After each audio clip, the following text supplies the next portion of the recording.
It's a beautiful day out today, and I'm just out enjoying the nature. And, I come out here quite a bit because people suck. And sometimes it's just better to spend time with the trees and the rocks and the dirt. Earlier, I saw a group of ants carrying a Lay's brand Ruffles potato chip. It looked like it was the cheddar and sour cream flavored, but those greedy little bastards wouldn't let me taste it to make sure. There were about a dozen or so ants carrying this Lay's brand Ruffles potato chip to their colony. And what made this group of ants interesting was that there was this one particular ant who decided to situate himself on top of the potato chip. On top of it! There was no doubt that that ant was the supervisor. At no time during my extensive observation did this supervisor ant help in the actual labor of carrying this unusually large potato chip. You know, back in my day, supervisor ants worked very hard, even harder than their subordinates. Supervisor ants weren't afraid to get dirty. They led by example.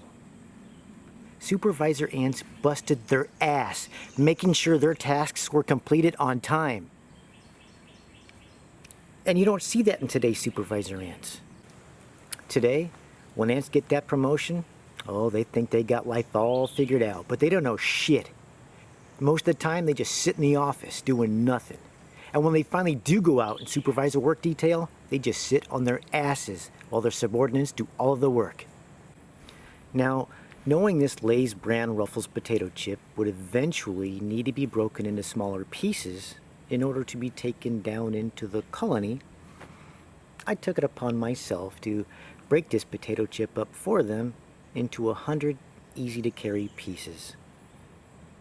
Suffice to say that when the colony sends out a search party to investigate the whereabouts of this lost battalion of ants, they will discover the gruesome remains of a dozen of their kinfolk beneath the imprint of my boot. But it's not just the ants that I find fascinating out here in the forests. It may sound crazy, but if you get close to the ground and really observe what's going on, you can see an entire ecosystem of bugs, different species doing different things, and it's really fascinating on what you can observe. I saw one bug all by himself on the thicker foliage, obviously a survivalist bug, ever wary of any potential threat that could be lurking behind any blade of grass.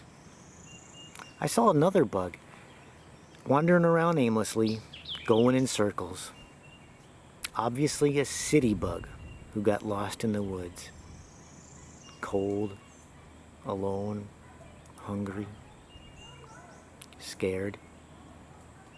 You know what? It's plain to see why some bugs just belong in the city. And I saw another bug, very interesting. Smaller bug circling around a hole in the ground. Obviously that was a girl bug, too scared and timid to venture forth into the woods. You know, why she wasn't cleaning was a mystery. Can you imagine if Hunter Bug gets home and his castle isn't cleaned? What the hell was she thinking? But these woods, though, they're not as clean as they used to be. You know, truth is, they're really kind of nasty.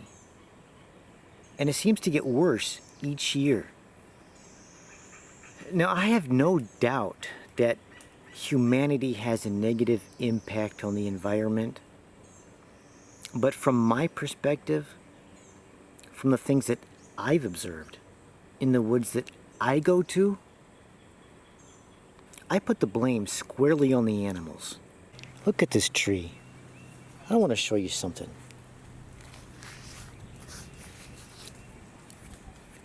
Look at that dirt. Humans didn't put dirt on this tree. This is disgusting. It really is. And I want to show you something else.